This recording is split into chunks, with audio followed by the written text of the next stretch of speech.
जय हिंद दोस्तों। आज का जो लेक्चर है हम लोग का बहुत ही खास है, ठीक है, क्योंकि इसमें हम लोग पढ़ेंगे संसद के बारे में और उसके जो भी अंग है उसके बारे में, ठीक है। तो फर्स्ट ऑफ ऑल पहले तो हम लोग देखते हैं कि संसद है क्या। तो संसद, आप ध्यान से लेक्चर को सुनिएगा, अगर बोरिंग लगे तो आप अभी स्किप कर सकते हैं, ठीक है, क्योंकि लंबा लेक्चर होगा आज का, करीब करीब 30-35 मिनट का, ठीक है। तो फर्स्ट देखते हैं कि हमारा संसद क्या है। तो जैसे हमारा गवर्नमेंट है, भारत सरकार, उनके पास एक निकाय है जो कि संविधान बनाती है। संविधान बनाती है इन द सेंस कि संविधान पहले से बन रखा है, उसमें जो भी कानून बनाना होता है उसके नियम से जो बनाने हैं तो वो बनाती है, ठीक है। जो भी बजट्स पास करना, मतलब चलाने का, देश को चलाने का वो एक निकाय है संसद, इस शॉर्ट तरीका से समझिए, ठीक है। और इसके 3 अंग होते हैं। कौन कौन से होते हैं उनको देखते हैं। तो इसके अंग में क्या है कि पहले तो लोकसभा है, दूसरा राज्यसभा है और तीसरा प्रेसिडेंट है, ठीक है, राष्ट्रपति। ये तीनों अंग हमेशा पूछता है, अक्सर याद रखिएगा, ठीक है। पूछता है कि लोकसभा, राज्यसभा और राष्ट्रपति ऑप्शन में रहेगा और इनमें से किसी को नहीं रखेगा तो और पूछेगा कि कौन इसमें ये संसद के अंग है। तो इसको लोकसभा को क्या बोलते हैं? हम लोकसभा को बोलते हैं ये लोअर हाउस, ठीक, लोअर हाउस। ये भी पूछा जाता है, पीपल हाउस ऑफ पीपल्स भी बोलते हैं इसको। ये राज्यसभा को अपर हाउस बोलते हैं, बड़ों की सदन, ठीक है, अपर हाउस। एंड प्रेसिडेंट तो प्रेसिडेंट है।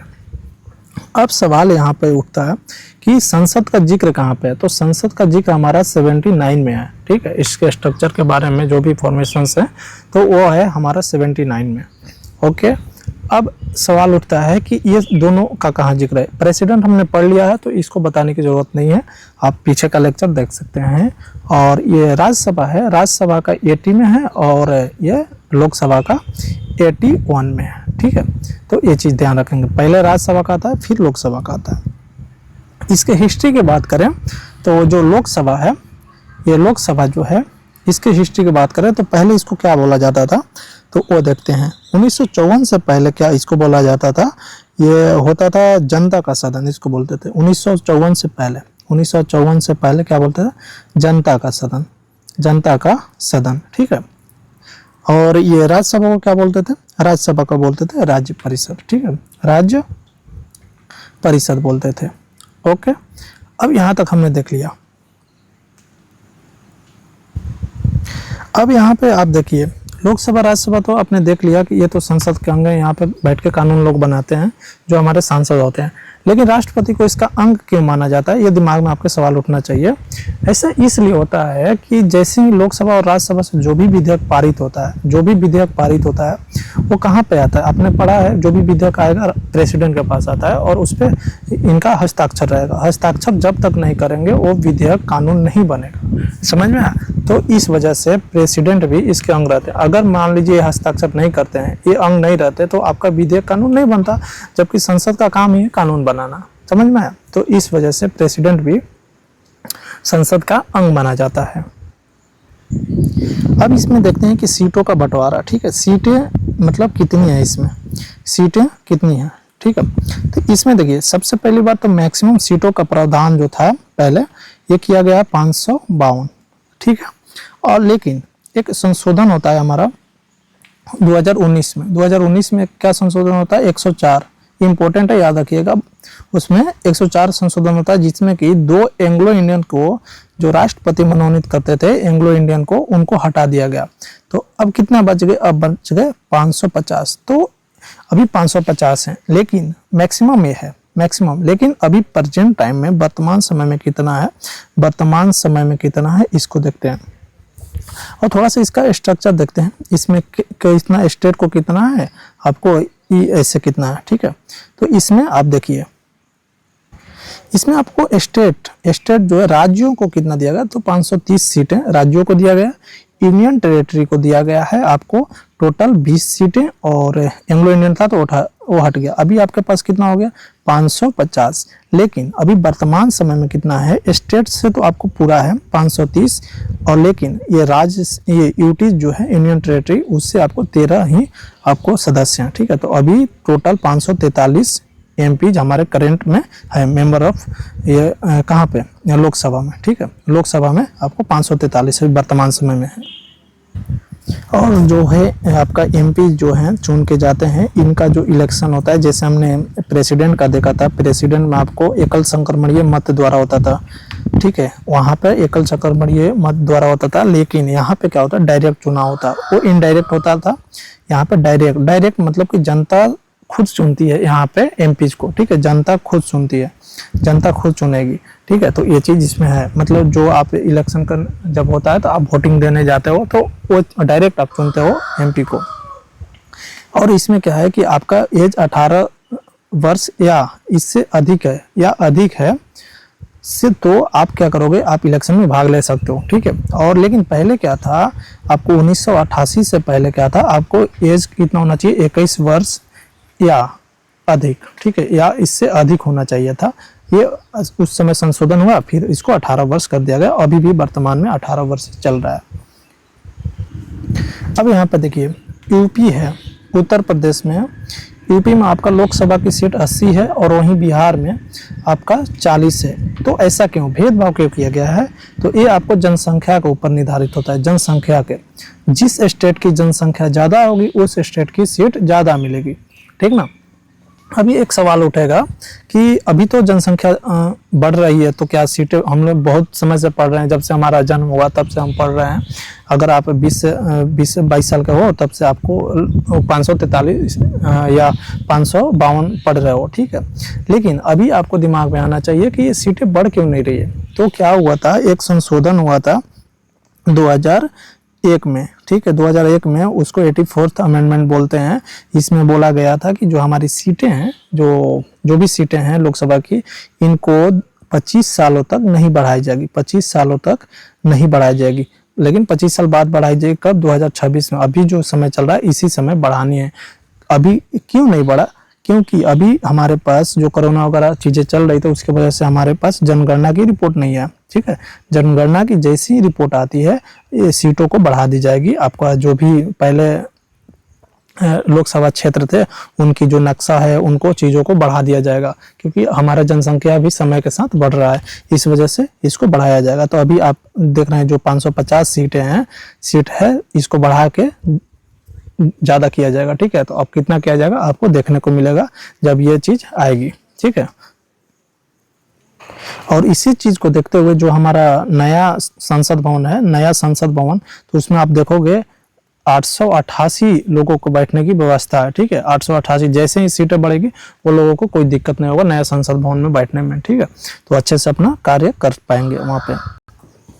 अब आपके मन में एक बात आना चाहिए कि अभी तो हमारे 550 सीटें बची, ठीक है, लेकिन हमको बढ़ाना है, 888 बढ़ाना है। तो ये कौन बढ़ाता है, तो एक होता है परिसीमन आयोग, ठीक है। एक परिसीमन आयोग होता है जो राष्ट्रपति बनाते हैं, परिसीमन आयोग, ठीक है, आयोग।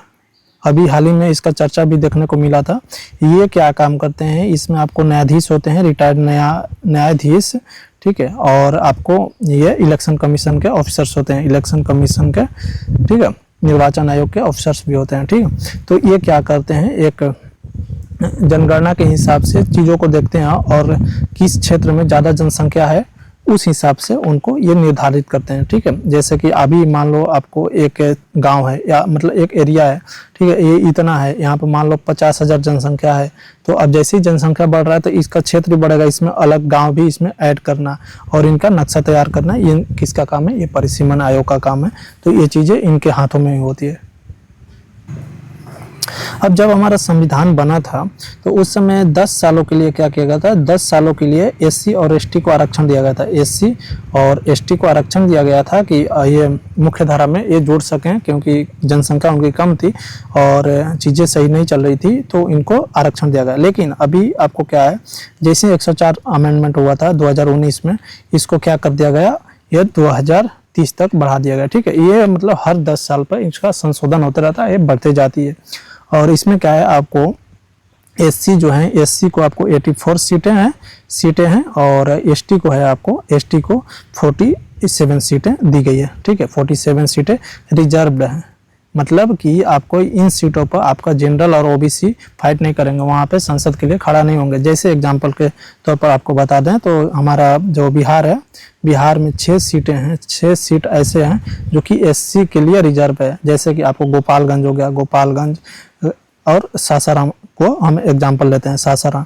तो इन सीटों पर क्या है कि आपका जनरल के कैंडिडेट खड़ा नहीं हो सकता है, जनरल खड़ा नहीं हो सकता, जनरल नहीं खड़ा हो सकता, सिर्फ और सिर्फ एससी ही खड़ा हो सकता है। अब बोलिएगा कि एससी सीट है तो क्या एसटी खड़ा हो जाएगा? तो एसटी भी खड़ा नहीं होगा, सिर्फ और सिर्फ एससी, और ओबीसी भी नहीं खड़ा होगा, ओबीसी भी नहीं खड़ा होगा, समझ में है। और वहीं मान लीजिए कि हमारे पास कोई और जिला लेते हैं, आरा ले लेते हैं, आरा है, वहाँ पे मान लीजिए आपको जनरल भी फाइट कर सकता है, ठीक है, जनरल के लिए सीटें, मतलब वो रिजर्व नहीं है, सबके लिए है। तो यहाँ पे क्या होगा कि हर लोग फाइट कर सकते हैं, एससी भी कर सकता है, ओबीसी भी कर सकता है और एसटी भी कर सकता है। तो ये सारे लोग जनरल वाले सीट पर फाइट कर सकते हैं इनके रिजर्वेशन के अलावा। तो चीज़ें आपको समझ में आ गई होंगी। चलिए आगे बढ़ते हैं। अब बात करते हैं योग्यता, एमपी की बनने की योग्यता क्या है, ठीक है। तो एमपी बनने का योग्यता बहुत ही सिंपल है, आपके पास एज होना चाहिए। अगर आपका एज 25 साल है, 25 साल है तो आप मेंबर ऑफ पार्लियामेंट के लिए चुनाव लड़ सकते हैं, ठीक है। मिनिमम रिक्वायरमेंट यह है, आपका नागरिक होना चाहिए, भारत का नागरिक, ठीक है, भारत का आप नागरिक हो, और आपके पास दिवालिया ना हो, और आपका क्या है कि आप मेंटली फिट हो और कामों को करने में सक्षम हो, ठीक है। तो ये सब चीज़ें हैं आपका। और एक चीज़ और आपको याद दिला दें कि अगर कोई भी, अगर हमारा बिहार का लोग है, बिहार का आदमी है, वो यूपी से आप चुनाव लड़ना चाहते हैं तो आप बिल्कुल लड़ सकते हैं, वहाँ के लोकसभा क्षेत्र से चुनाव लड़ सकते हैं, ये आप कर सकते हैं। जैसे कि हमारे मोदी जी हैं, मोदी जी कहाँ के हैं? मोदी जी आपके गुजरात के हैं, तो वो गुजरात से कहाँ लड़ते हैं? वाराणसी से लड़ते हैं, तो ये सब चीज़ें आपको ध्यान रखनी है, समझ में आया। तब एक चीज़ यहाँ पर देखिए, दल बदल से कुछ नियम से, इसको ध्यान देना बहुत ज़रूरी है। इसमें क्या बोला जाता है कि अगर आप किसी पार्टी से चुनाव लड़ रहे हैं, फर्स्ट पॉइंट देखिए, पार्टी को छोड़ना। अगर आप, जैसे यहाँ पे हम टीएमसी लेते हैं और यहाँ पे बीजेपी लेते हैं, ठीक है। अगर आप टीएमसी को छोड़ के बीजेपी में जाना चाहते हैं और टीएमसी के पास 30 एमपी हैं, ठीक है, तो 30 में से आप अकेले जाना चाहते हैं बीजेपी में, तो आपके क्या चीज़ें हैं? सबसे पहले तो अब अगर पार्टी से जीते हैं, यहाँ पे पार्टी छोड़ना का मतलब क्या है कि इस पार्टी से जीते हैं और छोड़ के आप डायरेक्ट इसमें मिल रहे हैं, तो आपका सांसद जो एमपी थे उसको कैंसिल कर दिया जाएगा, ठीक है। आप सांसद नहीं रहेंगे फिर वहाँ से। और ये कौन करता है? ये करते हैं अध्यक्ष महोदय करते हैं हमारे लोकसभा के, ठीक है। और राज्यसभा में रहेंगे तो वहाँ पे सभापति करेंगे। और पार्टी के निर्देश का उल्लंघन ये कब होता है कि अगर आपकी पार्टी बोल रही है वोटिंग करने के लिए लोकसभा हो या राज्यसभा में, तो आप अगर वोटिंग आप उनके विपक्ष में करते हैं, वोटिंग क्या करते हैं? विपक्ष में करते हैं, या उनकी बातों को नहीं मानते हैं, तो इसमें भी आपकी सदस्यता को रद्द कर दी जाएगी। निर्दलीय होता है, निर्दलीय प्रत्याशी में क्या होता है कि अगर आप निर्दलीय चुनाव जीत जाते हैं और चुनाव जीतने के बाद आप बोल रहे हैं कि हम अब दल में शामिल होंगे, बीजेपी में शामिल होना चाह रहे हैं, अकेले शामिल होना चाह रहे हैं, तो आप नहीं हो पाएंगे। क्यों नहीं हो पाएंगे? तो इसमें क्या होगा कि आपको चीज़ें जो है, आपको जो दल बदल कानून है उसके तहत आपकी सदस्यता को रद्द कर दी जाएगी। और मनोनीत में, जैसे राष्ट्रपति मनोनीत करते हैं 12 लोगों को राज्यसभा में, और उनमें से वो लोग सोच रहे हैं कि हम बीजेपी में या किसी और पार्टी में शामिल हो जाए, तो नहीं हो सकते हैं। लेकिन उनके पास एक प्रावधान है, अगर 6 मंथ के अंदर अगर मनोनीत हो रहे हैं, 6 मंथ के अंदर वो शामिल होना चाह रहे हैं तो शामिल हो सकते हैं, लेकिन 6 मंथ के बाद अगर होना चाह रहे हैं तो उनकी सदस्यता को रद्द कर दी जाएगी, ठीक है। ये चीज़ आपको ध्यान रखना है। अब हम देखते हैं कि अगर सदस्यता यहाँ पर रद्द हो रही है तो हमको शामिल होना ही है, तो क्या कर सकते हैं, उसका भी प्रावधान किया गया है, उसको भी हम देखेंगे। तो इसमें क्या है कि अगर पार्टी को छोड़ना है, ठीक है, तो इसमें आपके पास फर्स्ट पॉइंट ये होना चाहिए कि आप उस पार्टी से रिजाइन दें, और रिजाइन देने के बाद आपका तो सांसद खत्म हो जाएगा सदस्यता, फिर आप वहाँ पे उपचुनाव होगा और बीजेपी का टिकट लीजिए, बीजेपी के टिकट से आप उपचुनाव में भाग लीजिए और वहाँ से जीत जाइए, ठीक है। तो यहाँ से ऐसे शामिल हो सकते हैं। एक और तरीका मैं बताता हूँ, एक है कि अगर यहाँ पे टीएमसी थी, टीएमसी के पास 30 सांसद हैं, आपने अभी हाल ही में न्यूज में भी देखा होगा, टीएमसी के पास 30 सांसद थे, इनमें से आपको 2/3, अगर 2/3 हिस्सा जाके मिल रहा है एक साथ, तो ये चीज़ मतलब कि संविधान के अगेंस्ट नहीं है, मतलब कि आप मिल सकते हैं। लेकिन आपको 20 सांसद एक साथ मिलना चाहिए, इस पार्टी को तोड़ के 20 सांसद अगर मिलना चाहें तो आप बीजेपी में शामिल हो सकते हैं, आपकी सदस्यता बरकरार रहेगी, ठीक है, तो इसमें कोई दिक्कत नहीं है।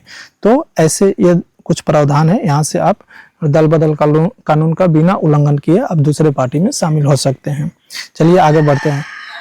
और यहाँ पे एक चीज और ध्यान दीजिएगा कि इसकी सदस्यता रद्द कौन करता है, तो इनकी सदस्यता करते हैं हमारे अध्यक्ष महोदय, लोकसभा के अध्यक्ष महोदय। अभी ओम बिरला जी हैं तो ओम बिरला जी रद्द करेंगे। लेकिन अगर आपको लग रहा है कि ये चीजें गलत है तो आप न्यायालय में भी जा सकते हैं, इनको चुनौती दे सकते हैं कि ये चीजें गलत मेरे साथ हो रहा है ऐसे करके, ठीक है। फिर लास्ट फैसला किसका होगा, न्यायालय का होगा, न्यायालय इसकी जांच करेगी और इसकी फैसला देगी, ठीक है। तो ये चीजें भी आपको याद होना चाहिए, एग्जाम में अक्सर पूछता है ये पॉइंट। अब यहाँ पे देखिएगा ये सारी चीज लिखी गई हैं, बहुत ईजी है, इसको समझते हैं बहुत आसान तरीका से। तो यहाँ पे है कि दोहरी सदस्यता, इसका मतलब क्या है कि अगर आप संसद में दोनों सदन में आप चुनाव कर लेते हैं, मतलब आप दोनों सीटों पर चुनाव जीत जाते हैं, तो उसके लिए ये सब चीज़ें। अगर मान लीजिए पहला कंडीशन क्या है कि दोनों सदन में चुनाव, अगर मान लीजिए आप लोकसभा और राज्यसभा दोनों के लिए चुने जाते हैं तो आपको 14 दिन के अंदर आपको 14 दिन का समय दिया जाएगा, बोला जाएगा कि आप किस संसद में रहना चाहते हैं। अगर आप देते हैं तो ठीक है, अगर नहीं दे पाते हैं तो आपका राज्यसभा का सदस्यता कैंसिल हो जाएगी, ठीक है, आपकी राज्यसभा की सदस्यता कैंसिल हो जाएगी। आगे देखते हैं। अब यहाँ पे है ये विद्यमान सदस्य का दूसरे सदन में चुनाव। जैसे आप लोकसभा के सदस्य हैं, अब आपका चुनाव हो गया राज्यसभा के लिए, ठीक है, तो लोकसभा के हैं, राज्यसभा के लिए चुनाव हो गया, तो आपको तुरंत बताना होगा कि किस सदन में आप रहना चाहते हैं, ठीक है। तो अगर ये आप ये नहीं बता पा रहे हैं तो जो पहले वाली है, जैसे मान लीजिए लोकसभा में पहले थे तो इसकी सदस्यता आपको खत्म कर दी जाएगी। समझ में? अब बात आती है यहाँ पे कि एक ही सदन में 2 सीटों पर निर्वाचन, ये क्या है? जैसे मोदी जी हैं, मोदी जी आपका बनारस से लड़ते हैं, ठीक है, बनारस से, और मान लीजिए कि ये गुजरात के हैं तो गुजरात के एक लोकसभा क्षेत्र से लड़ रहे हैं, तो पॉपुलरिटी की वजह से ये दोनों सीट जीत गए। यहाँ पे भी बनारस वाला और यहाँ पे भी 2 सीटें हो गई। तो इनको क्या करना है, एक बताना है कि हमको कहाँ रहना है, ठीक है, नहीं तो क्या होगा कि अगर नहीं बताते हैं तो दोनों सीट को खाली माना जाएगा, ठीक है। तो ये चीज़ है। एक है संसद और राज्य विधानमंडल। इसका मतलब होता है कि आप पहले राज्य विधानमंडल में थे, अब सांसद के लिए भी चुनाव लड़े, और दोनों जगह, एक तो राज्य विधानमंडल में पहले से थे और सांसद में भी चुनाव जीत गए। तो इस कंडीशन में क्या होता है कि आपको टाइम दिया जाएगा, 14 दिन का टाइम दिया जाएगा, बोला जाएगा कि आप खाली कीजिए सीट को, ठीक है। तो राज्य विधानमंडल की जो सीट है, आपको अगर नहीं खाली कर पाते हैं तो आपका सांसद जो बने हैं एमपी, तो उसकी सदस्यता को रद्द कर दी जाएगी, ठीक है। तो 14 दिन के अंदर में आपको बताना होता है ये चीज़। अब यहाँ पे एक चीज़ देखिएगा, इस्तीफा होता है कि अगर कोई सांसद अपना इस्तीफा देना चाहे तो इस्तीफा कहाँ दे पाएगा? जो लोकसभा वाला है, तो लोकसभा का जो इस्तीफा होगा वो अपने ये अध्यक्ष महोदय को देंगे, अध्यक्ष महोदय को देंगे। लेकिन यहाँ पे एक कंडीशन होता है, अगर अध्यक्ष महोदय को लग रहा है कि ये इस्तीफा जो है किसी के दबाव में दे रहे हैं, स्वेच्छा से नहीं दे रहे हैं, तो क्या बोलते हैं, इस्तीफा को ग्रहण नहीं भी कर सकते, मतलब इस्तीफा स्वीकार नहीं कर सकते हैं, ऐसा कंडीशन यहाँ पे है। और यहाँ पे एक देखते हैं अनुपस्थिति, क्या होता है कि अगर कुछ सत्र चल रहा है, ठीक है, तो सत्र चल रहा है तो उसमें अगर लगातार 60 दिन तक नहीं उपस्थित रह रहे हैं, 60 दिनों तक नहीं आ रहे हैं, तो आपकी सदस्यता रद्द कर दी जाएगी, सदस्यता क्या की जाएगी, रद्द कर दी जाएगी, ठीक है। तो ये भी पॉइंट ध्यान रखेंगे। तो अब यहाँ लोकसभा के अध्यक्ष के विषय में देखते हैं कि होता क्या है कि जैसे आपको मान लीजिए लोकसभा भंग हो गया, जैसे भंग होता है तो अध्यक्ष जो होते हैं, अध्यक्ष का पद सिक्योर रहता है, अध्यक्ष इस्तीफा नहीं देते हैं। जो पहले वाले अध्यक्ष हैं, अध्यक्ष इस्तीफा नहीं देंगे। जैसे मान लो 15वीं लोकसभा है, ठीक है, तो इसके अध्यक्ष अभी इस्तीफा नहीं देंगे। जैसे ही 16वीं लोकसभा का गठन होगा, 16वीं बनेगा, तो ये अध्यक्ष महोदय जो 15वीं के थे, ये क्या करेंगे, इनकी देख रेख में, और क्या होगा कि एक इसमें से, जैसे लोकसभा में से एक अध्यक्ष चुना जाएगा, ठीक है, एक क्या चुना जाएगा, अध्यक्ष चुना जाएगा। अक्सर ये वरिष्ठ जो सांसद होते हैं उन्हीं को चुना जाता है, और ये टेम्पोररी होते हैं। टेम्पोररी एक अध्यक्ष चुना जाएगा जो कि सारे सांसद को क्या करेंगे, शपथ दिलाएंगे, सभी सांसद को क्या दिलाएंगे, शपथ दिलाएंगे। और जैसे ही ये लोग शपथ दे देते हैं तो अब क्या करेंगे, इनमें से ये लोग वोटिंग करेंगे और वोटिंग करने के बाद एक अध्यक्ष को चुनते हैं। वोटिंग करने के बाद जैसे ही ये अध्यक्ष को चुनेंगे तो ये जो टेम्पोररी अध्यक्ष थे ये हट जाएंगे अपने पद से, ठीक है। तो ये अध्यक्ष जो बनेंगे इनको शपथ कौन दिलाएगा, इनको शपथ कोई नहीं दिलाता है, क्योंकि ये ऑलरेडी सांसद के जब थे उसी समय ये अपना शपथ ले लिए थे। समझ में आया? ये इतना सिंपल सा चीज था।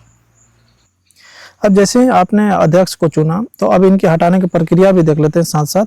देखो पहले क्या होगा कि मान लीजिए अध्यक्ष जो है वो कुछ गलत चीज़ें करते हैं, जैसे अपने पद का दुरुपयोग करते हैं। जिस पद पर आप हैं और किसी पार्टी के पक्ष में काम कर रहे हैं, ठीक है, वैसे तो ये निष्पक्ष हो जाते हैं। मान लीजिए बीजेपी के कोई एमपी है, इनको चुन लिया गया अध्यक्ष के रूप में, तो क्या होगा, ये तो बीजेपी से इनका कोई अब ये नहीं रहेगा। वैसे तो पद से यहाँ इस्तीफा नहीं देंगे, मतलब पार्टी को नहीं छोड़ेंगे, लेकिन ये क्या करेंगे, ये निष्पक्ष रहेंगे, सबके लिए ये निष्पक्ष रहेंगे, ठीक है।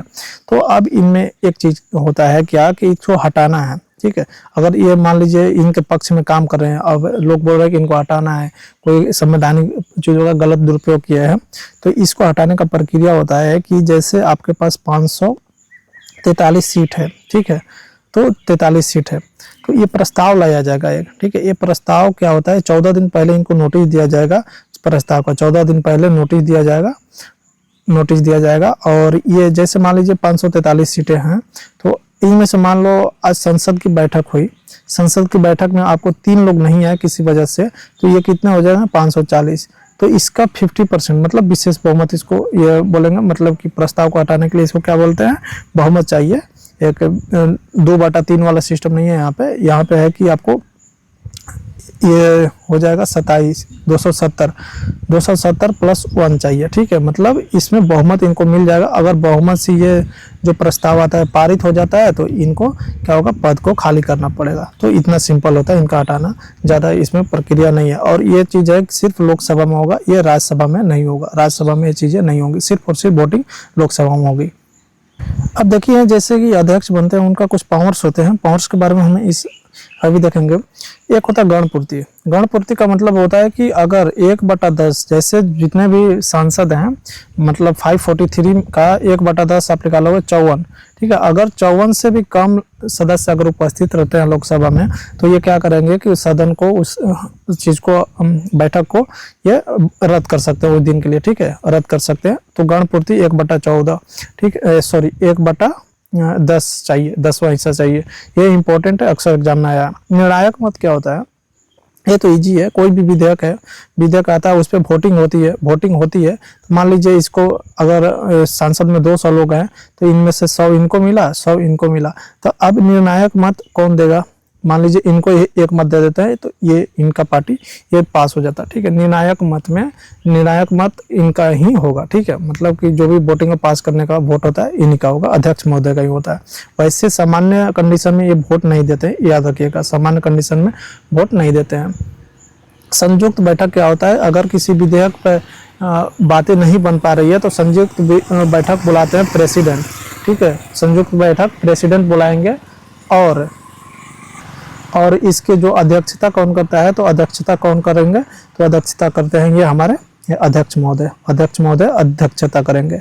और एक चीज़ यहाँ पे नोटिस कीजिएगा कि ये अध्यक्ष महोदय और सभापति जो होते हैं, सभापति राज्यसभा के सभापति, इन दोनों में यही डिफरेंस है कि जो संयुक्त अधिवेशन होता है इसकी अध्यक्षता ये करते हैं, और ये क्वेश्चन आया हुआ है। और दूसरा डिफरेंस ये है कि जैसे हमारे पास धन विधेयक आता है तो इसको धन विधेयक साबित करने का शक्ति किसके पास है, तो अध्यक्ष महोदय के पास है, ठीक है, सभापति के पास नहीं है। तो ये डिफरेंस दोनों में है, बाकी चीज़ें कॉमन है लेकिन डिफरेंस में ये 2 चीज़ हम याद रखेंगे। अब आगे देखते हैं धन विधेयक क्या है। तो धन विधेयक में वो धन विधेयक है या नहीं है, कोई भी विधेयक अगर आता है आपका पार्लियामेंट में, लोकसभा में, तो धन विधेयक है नहीं, उनको कौन डिसाइड करता है, ये अध्यक्ष महोदय करेंगे, ये भी याद रखेंगे। दल बदल से चीज़ें क्या है, दल बदल का मतलब क्या है, तो दल बदल से चीज़ें ये है कि दल बदल का मतलब होता है कि आपका कोई पार्टी, हमने शुरू में देखा था कि अगर कोई पार्टी दल बदल कानून का उल्लंघन करता है तो उसको सदस्यता कौन रद्द करता है, ये हमारे अध्यक्ष महोदय ही करेंगे। तो वो तो हमने पहले ही देख लिया था, ज़्यादा इंपॉर्टेंट नहीं। अब समितियां होती है, समितियां क्या होती है कि संसदीय समितियां, इसका वीडियो हमने अपलोड कर देंगे आगे क्योंकि इंपॉर्टेंट होता है। जैसे मान लो अलग अलग प्रकार की समितियां होती है जिनका काम होता है कि सुचारू ढंग से चीज़ों को चलाना। लोकसभा में जो भी चीज़ें हैं वो हर चीज़ बहस से नहीं हो सकती है, उस चीज़ को चलाने के लिए आपको समितियां बनी होती है। जैसे कि लोक लेखा समिति हम मान लेते हैं, लोक लेखा समिति, लेखा समिति, तो इसके जो भी अध्यक्ष होते हैं ना, जो भी अध्यक्ष, इसको नियुक्त कौन करता है, तो यहाँ पे नियुक्त करते हैं अध्यक्ष महोदय, ठीक है। ये भी इनके पास पावर्स है, समझ में आया। तो ये सब चीज़ें थी, ये यहाँ से क्वेश्चन आपको अक्सर बन जाते हैं, एक दो क्वेश्चन, तो यहाँ पे ध्यान रखिएगा ये चीज़। अगर इनकी सीनियरिटी की बात करें तो ये 7th स्थान पर आते हैं, ठीक है, और सीजीआई के स्थान पर आते हैं। जितना सीजीआई का ये वैल्यू है सीनियरिटी में, उतना ही इनका भी है। और एक चीज़ आप ध्यान रखिए, सांसद होते हुए भी जो कैबिनेट मिनिस्टर है ना, कैबिनेट मिनिस्टर से भी ऊपर इनका पोस्ट माना जाता है, ठीक है। जो भी कैबिनेट मिनिस्टर हैं जैसे कि अमित शाह हो गए, इनसे भी ज़्यादा सीनियरिटी आपको ओम बिरला का है, ठीक है, क्योंकि वो सीजीआई के ज़्यादा ये रखते हैं, समझ में आया। तो वो चीज़ भी आपको ध्यान रखना है क्योंकि वरीयता क्रम बहुत ज़्यादा पूछता है एग्जाम में। एक चीज़ और है, एक क्वेश्चन मैंने देखा था, वो क्या था कि जैसे कि यहाँ पे दिया था कि अगर कोई सांसद है किसी पार्टी से रिलेटेड है, जैसे बीजेपी से ओम बिरला सर है, तो ओम बिरला सर है, तो क्या वो जैसे ही अध्यक्ष बनेंगे पार्टी से इस्तीफा देते हैं या नहीं देते हैं, ठीक है। तो वो अपने पार्टी से इस्तीफा नहीं देंगे। लेकिन यही आपको इंग्लैंड में क्या है, इंग्लैंड में ऐसा नहीं है, ब्रिटेन में आपको अगर किसी पार्टी के हैं तो आपको अध्यक्ष अगर बनते हैं तो उस पार्टी से आपको इस्तीफा देना पड़ेगा, ठीक है। तो एक उपाध्यक्ष है, इनके लिए होते हैं कि उपाध्यक्ष क्या करते हैं कि नॉर्मल से चीज़ है इनका कि उपाध्यक्ष जो होते हैं कि इनका चुनाव सेम प्रोसेस होता है। चुनाव भी आपको लोकसभा के जो सदस्य हैं वही करते हैं जैसे लोकसभा अध्यक्ष का होता है, और हटाने की प्रक्रिया सेम टू सेम वही रहता है। 14 दिन का नोटिस दिया जाता है और बहुमत से इनको पास करके हटा दिया जाता है। लेकिन मेन चीज़ है इनकी शक्ति के बारे में हम देखेंगे। तो शक्ति में क्या क्या आता है, शक्ति को देखते हैं। देखिए शक्ति में क्या है कि अगर अध्यक्ष महोदय अनुपस्थित रहते हैं, अध्यक्ष महोदय क्या है, अनुपस्थित रहते हैं, ठीक है। अनुपस्थिति की स्थिति में क्या होगा कि सारे जो वर्क हैं जैसे कि पार्लियामेंट को चलाना, हर चीज़ पार्लियामेंट चलाना, जो लोकसभा है उसको चलाना, तो ये कौन करेगा, ये करेंगे हमारे उपाध्यक्ष, ठीक है। और एक चीज़ यहाँ पे, और ये अधीनस्थ नहीं होते हैं, जैसे ये अध्यक्ष जो है अध्यक्ष के अंडर में काम नहीं करते, ये डायरेक्ट किसके प्रति उत्तरदायी रहते हैं, ये लोकसभा के प्रति उत्तरदायी रहते हैं, समझ में आया। अगर जैसे ही ये क्या होता है कि इनमें क्या होता है, एक खासियत है कि जैसे ये तो अनुपस्थित है, ठीक है, अध्यक्ष महोदय अनुपस्थित है, तो ये क्या है, सारे काम जब करेंगे तो सारे वेतन भत्ते वगैरह जो भी है इनको अध्यक्ष महोदय जितना मिलेगा, जितना फैसिलिटी उनको मिलता है सारा चीज़ इनको मिलेगा, क्योंकि काम उसी तौर पर कर रहा है ना, तो वो चीज़ भी याद रखेंगे। अगर ये क्या होता है, एक चीज़ और याद रखिएगा कि अगर अध्यक्ष महोदय उपस्थित हैं तो उपाध्यक्ष जो होते हैं वो नॉर्मल सांसद की तरह भाग लेंगे। जो हमारा लोकसभा उसमें नॉर्मल सांसद की तरह बहस करेंगे, हर चीज़ करेंगे, ठीक है, और मतदान भी करेंगे, वो चीज़ भी याद रखेंगे। तो एक 1997-98 में जो 11वीं लोकसभा बनी थी, उस समय क्या था कि एक निर्णय लिया गया कि जिसमें सत्ताधारी के क्या होंगे, अध्यक्ष होंगे, और जो विपक्ष के वो क्या होंगे, उपाध्यक्ष होंगे। तो इस चीज़ को भी आप नोटिस कीजिएगा, ठीक है। तो सत्ताधारी के अध्यक्ष और विपक्ष के उपाध्यक्ष रहेंगे। एक होता है सामयिक अध्यक्ष। सामयिक अध्यक्ष क्या होता है कि जैसे ही आपका लोकसभा, जैसे मान लो कोई लोकसभा है, उसका शुरुआत करना है, शुरुआत के लिए तो हमारे पास तो कोई अध्यक्ष नहीं है, शुरुआत में तो कोई अध्यक्ष नहीं है, तो क्या करते हैं कि जो पहले वाले लोकसभा अध्यक्ष रहते हैं वो इस्तीफा तो दिए नहीं रहता, हमने पीछे पढ़ा है, तो क्या करते हैं, इनका चुनाव करवाते हैं, ठीक है, इसका चुनाव करवाते हैं जो सामयिक अध्यक्ष का। और ये सामयिक अध्यक्ष जो होता है तो ये क्या करते हैं, अब सभी जो सांसद हैं, सभी सांसद को जैसे ही इनका चुनाव होगा, जो पिछला अध्यक्ष था उनका स्थान ये खाली हो जाएगा, तो सभी का ये क्या करेंगे, शपथ दिलाते हैं। ये सामयिक अध्यक्ष सभी सांसदों का शपथ दिलाएंगे और यह इन्हीं सांसदों में से वोटिंग करा के एक अध्यक्ष को चुना जाएगा, एक अध्यक्ष को चुना जाएगा। और जैसे ही ये अध्यक्ष को चुन लिया जाता है, इनका सामयिक अध्यक्ष जो है इनका काम खत्म हो जाता है, ठीक है। ये टेम्पोररी मान सकते हैं कि टेम्पोररी क्या थे, अध्यक्ष थे, ठीक है। ये क्वेश्चन यहाँ से आया था, बीपीएससी में ही आया था कि सचिवालय का जो ये लोग होते हैं उनकी नियुक्ति कौन करता है। तो सबसे पहले तो एक सचिवालय होता है, दोनों में होता है, लोकसभा में भी और एक राज्यसभा के लिए भी होता है। और इनका काम क्या होता है, इनके मुख्य पहले देख लो महासचिव होते हैं, ठीक है। और इनका पावर होता है कैबिनेट मंत्री के बराबर होता है पावर इनका, जो कैबिनेट मंत्री होते हैं ना उस लेवल का ये रहते हैं। तो इनका काम क्या होता है कि जो भी चीज़ें आप देखते हो, जैसे बहस होती है, जो पेपर्स रेडी करने होते हैं, जो सांसद भाषण देते हैं उनको रेडी करने का इन्हीं काम होता है। जैसे वेतन भत्ते जो हो गए, जो सांसदों का या जो घर होता है उनको अलाउट करना होता है होम, तो उस चीज़ों को ये आईडी कार्ड बनाना, पहचान पत्रों का जितना भी मतलब लिखित काम है ना, आप उस चीज़ को जैसे ऑफिस का काम ये लोग करते हैं। और इनकी जो नियुक्ति कौन करता है, यही आया था एग्जाम में कि ये करते हैं अध्यक्ष, ठीक है। प्रेसिडेंट नहीं करते, ये याद रखिएगा, ऑप्शन में प्रेसिडेंट मिलेगा, तो ये अध्यक्ष करते हैं। और लोकसभा के हैं तो लोकसभा अध्यक्ष करेंगे, राज्यसभा का सचिवालय तो राज्यसभा का सभापति करेंगे, ठीक है। और ये काम किसके अंडर में करते हैं, ये लोकसभा के अध्यक्ष के अंडर में ये लोकसभा सचिवालय का काम करते हैं। और राज्यसभा जो सचिवालय है, जो सभापति है राज्यसभा का, उनके अंडर में काम करता है। समझ में ये चीज़ आपको ध्यान रखना है। और ये कैबिनेट सचिव का जितना इनका महासचिव का जो होता है ये पावर होता है, ठीक है। और ये एक आईएएस ऑफिसर होता है, आईएएस ऑफिसर होते हैं ये महासचिव जो होता है, आईएएस ऑफिसर होते हैं। और ये महासचिव होते हैं, इनका जवाबदारी किसके प्रति होता है, जिसके अंडर में काम कर रहे हैं। तो अध्यक्ष के अंडर में काम कर रहे हैं, अगर लोकसभा के हैं तो अध्यक्ष को जवाबदारी रखेंगे। और ये अगर राज्यसभा के सचिव हैं, महासचिव हैं, तो ये राज्यसभा के उपसभापति हैं, उपसभा मतलब उपराष्ट्रपति, तो उनको ये जवाबदारी रहेंगे। समझ में आया। अब देखते हैं सदन का नेता, अक्सर आप लोग देखते रहते हो न्यूज वगैरह में, तो जो सत्ता पक्ष का है तो वो तो पीएम होते हैं, ठीक है। अगर विपक्ष है तो विपक्ष में वो लोग अपना चुनते हैं, ठीक है, विपक्ष में अपना चुनते हैं। और विपक्ष का नेता होने के लिए आपको पास मतलब कौन विपक्ष है उनके लिए 1/10, जैसे 1/10 सीटें चाहिए। विपक्ष में अगर बैठना है तो आपको 1/10 मतलब 54 के आसपास, 54-55 सीटें आपको चाहिए ही चाहिए, ठीक है। जितना हमारे अभी है उतना सीटें आपको चाहिए, मतलब 54 मान के चलिए, ठीक है। विपक्ष होने के लिए आपको 1/10वां हिस्सा चाहिए कुल संसद का, तभी आप विपक्ष की सबसे बड़ी पार्टी माने जाएंगे। तो उनमें से एक नेता को चुन लिया जाता है, ठीक है। तो वो चीज़ आप ध्यान रखेंगे। अभी मान लीजिए एबीसी कोई करके विपक्ष में बैठा हुआ है, कोई नाम एबीसी मान लीजिए, और इनका जो वेतन और भत्ते जो होते हैं ना, जो भी चीज़ें मिलती है, एक तो सांसद ही है तो, लेकिन विपक्ष के नेता हैं, इस वजह से इनको कैबिनेट मिनिस्टर का जो भी पावर्स होते हैं ना, कैबिनेट मिनिस्टर का, जैसे कि आप मान लीजिए अपना मोटा भाई हो गए, क्या नाम है उनका, अमित शाह जितना इनका पावर होगा, ठीक है, अमित शाह जितना।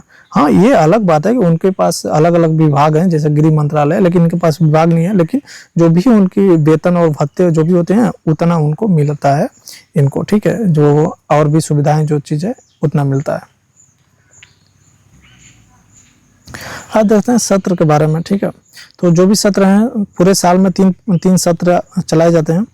पहला होता है बजट सत्र, ये सबसे बड़ा सत्र होता है ये, ठीक है, सबसे बड़ा। इसी में आपको बजट पेश होता है, बजट इसी में आपको पेश होता है, ठीक है। और एक होता है मानसून सत्र। मानसून सत्र में जो लोग हैं, जनता के लिए जो कानून बनाए जाते हैं इन्हीं में बनाए जाते हैं। जनता के लिए जो भी कानून होता है, विधेयक वगैरह जो भी होते हैं इन्हीं में बनाए जाते हैं, ठीक है, और इन्हीं में उनको पारित कराया जाता है। अब शीतकालीन सत्र सबसे छोटा सत्र होता है, सबसे छोटा सत्र होता है। और इसमें क्या होता है कि जो भी काम पेंडिंग रह गया इस साल का, जैसे कि मान लीजिए आपको मानसून सत्र में कुछ विधेयक पेंडिंग होंगे, पेंडिंग कामों को इसमें पूरा किया जाता है, ठीक है। तो ये चीज़ें याद रखेंगे, 3 सत्र। हाँ, एक इम्पोर्टेंट चीज़ जो एग्जाम में अक्सर पूछता है, इम्पोर्टेंट क्या है कि जो 2 सत्र के बीच में 6 महीना से ज़्यादा के गैप नहीं होना चाहिए, ठीक है।